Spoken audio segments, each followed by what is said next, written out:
This next video is about the scale function in Cloud9. So let's go up and collect an object. So I'm going to pick up on a torus, bring your cursor to the center now, and then holding down that center falcon button, hold it down and you'll both create your torus. If you pull the falcon grasp out, it slowly scales it up, and push it in, it scales it down. So you've got that easy function with the falcon of scaling up and down. Now if you then hold down the shift button, you can then start dynamically scaling that in your X, Y, Z dimensions. So that's a very free way of creating quite interesting forms very quickly. So let's stop at that one.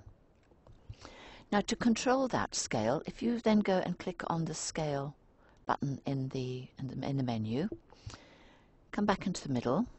Again, if you then hold down that center button on the falcon grasp, push and pull, you're scaling up on your 3 axes, and you can see text on the screen, and that is your dimensions. So you can just see how that is changing dynamically. So you can then decide on the size that you want. You can also use the shift key with this function, again, to dynamically create an object. And then you can use X, Y, and Z.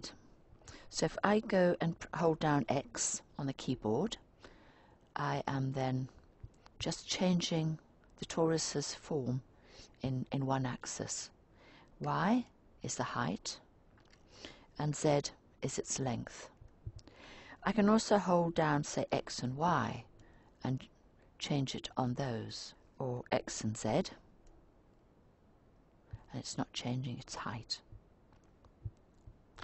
So that's basically all there is to scale, and what you're doing is using the three-dimensionalness of the falcon to be able to very quickly and dynamically scale your object up and down.